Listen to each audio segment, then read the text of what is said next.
Hello दोस्तों, एक बार फिर से आप सभी का बहुत बहुत स्वागत है आपके अपने चैनल मिराज मैथ में। आज के इस वीडियो में हम लोग बोर्ड के एग्जाम में पूछे जाने वाले समांतर श्रेणी से ऑब्जेक्टिव क्वेश्चन को पूरा कवर करेंगे। समांतर श्रेणी से जितना भी क्वेश्चन पूछा जाएगा वो सभी इस वीडियो में हम लोग कवर कर लेंगे। और बोर्ड के एग्जाम में यदि आप इस वीडियो को अंत तक देखते हैं तो 100% समांतर श्रेणी से पूछे जाने वाले जितने भी ऑब्जेक्टिव क्वेश्चन है आप उसको सॉल्व कर पाएंगे। बाकी सब चलिए हम लोग बिना समय गंवाए हुए अपने पहले क्वेश्चन पे चलते हैं।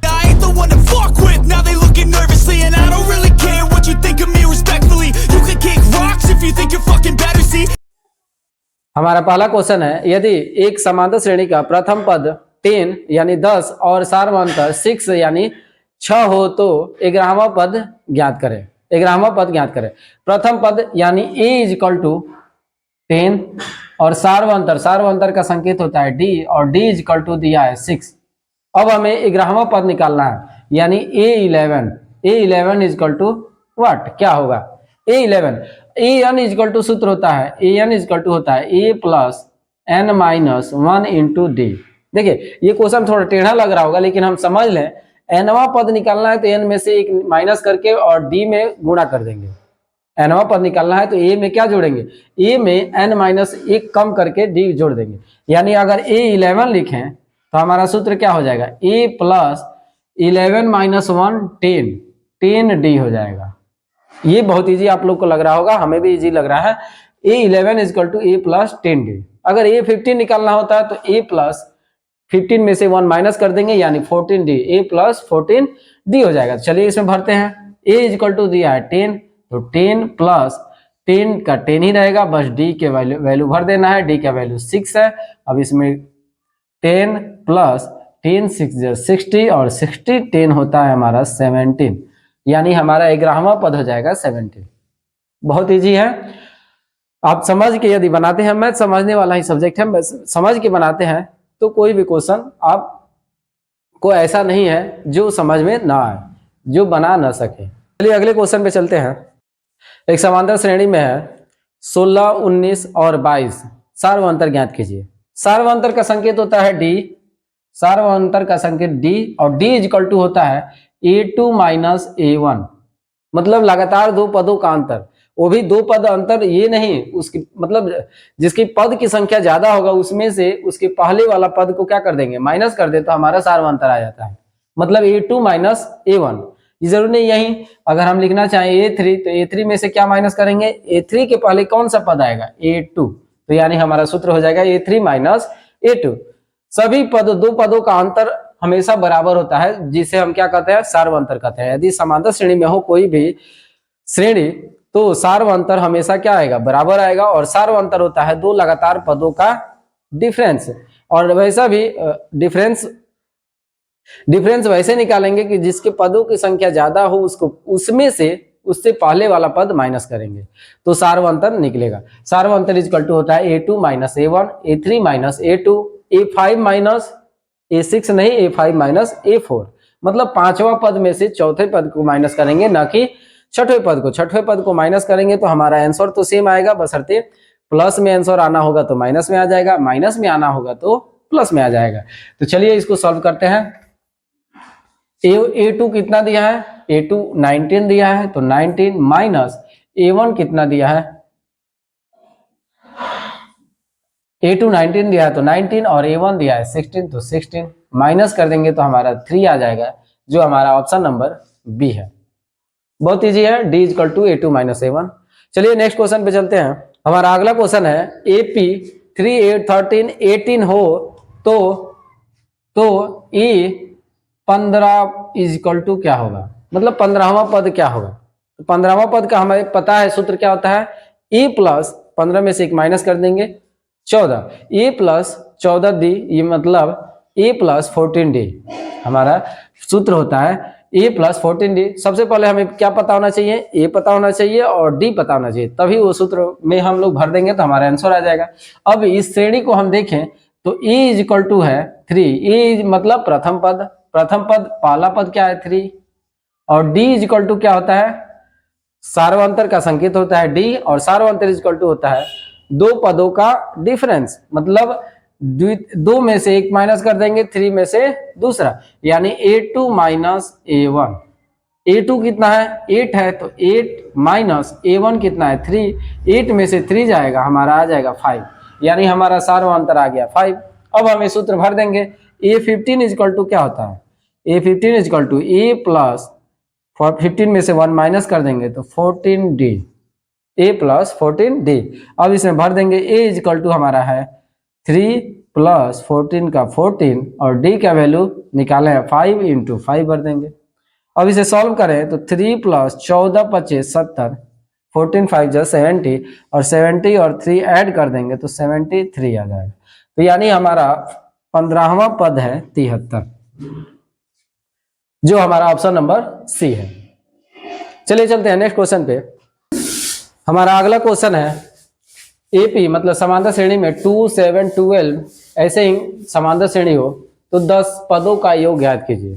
10 प्रथम 10 पदों का योग ज्ञात कीजिए। हमें सूत्र पता होना चाहिए, एस एन इजकल टू होता है n upon 2 into 2a plus n minus 1 into D. S N equal to होता है n upon 2 into 2a plus n minus 1 into D.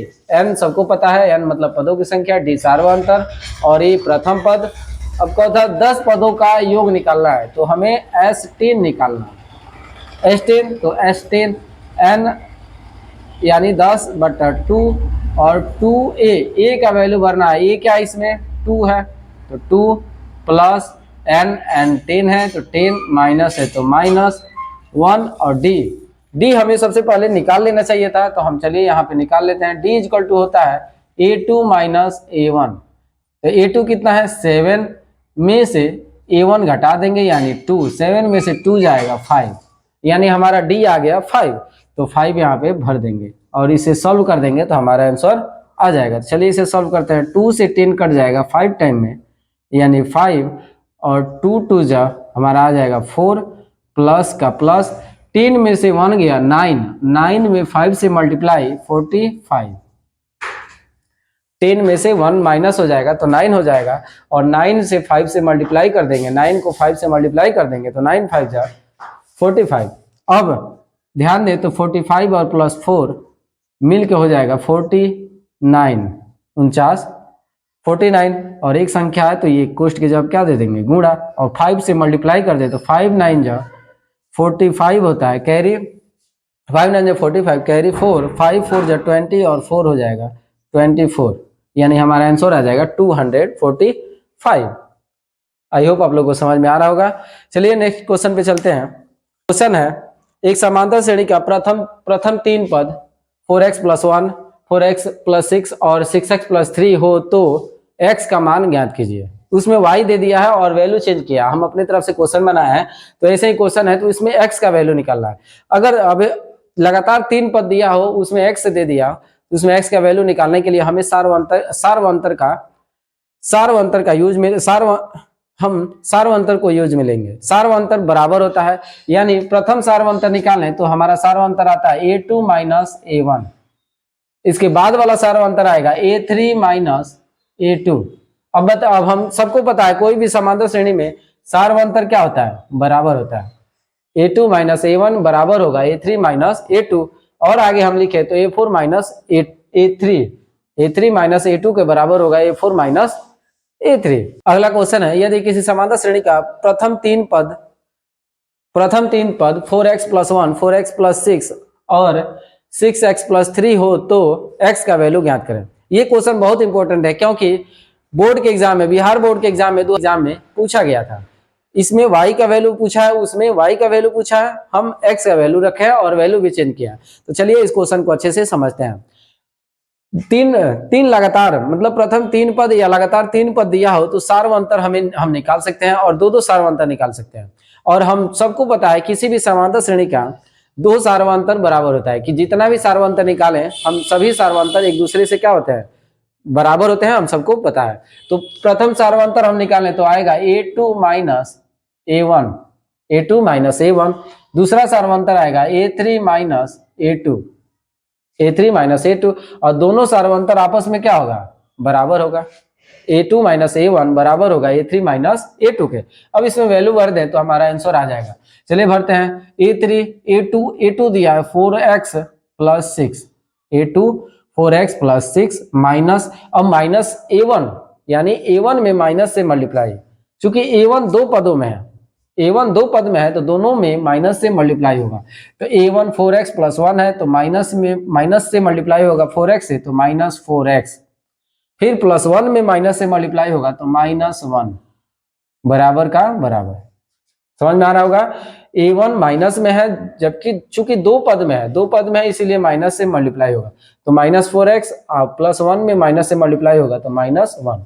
Same A3 है तो A3 उतार देंगे, A3 हमारा है 6x प्लस 3।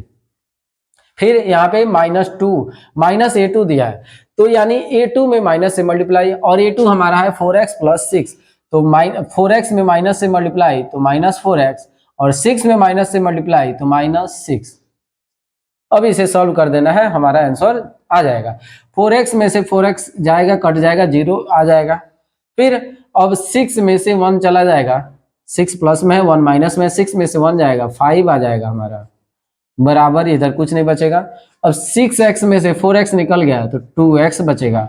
3 प्लस में 6 माइनस में, माइनस करेंगे तो माइनस में बचेगा और 3 बचेगा, यानी -3 को हम इधर भेजें तो उधर 2x बचेगा केवल, बराबर -3 को इधर भेजेंगे तो 5 प्लस 3 लिखना है, यानी 5 प्लस 3।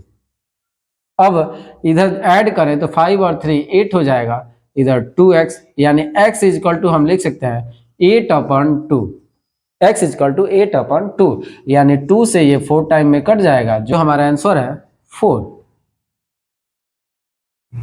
x का वैल्यू 4, जो ऑप्शन नंबर डी है। आई होप आप लोग को यह वीडियो अच्छा लगा है। ये क्वेश्चन आप सॉल्व करें और कमेंट बॉक्स में आप उसका उत्तर जरूर दें। ऐसे ही क्वेश्चन जानने के लिए आप हमारे चैनल को सब्सक्राइब करें और बेल आइकन को जरूर दबा दें, ताकि वीडियो आपके पास सबसे पहले जाए। यहाँ तक वीडियो में बने रहने के लिए आप सभी को बहुत बहुत धन्यवाद। वीडियो अच्छा लगा हो तो वीडियो को लाइक करें, चैनल को सब्सक्राइब करें और अपने दोस्तों में शेयर करना ना भूलें। Thank you very much.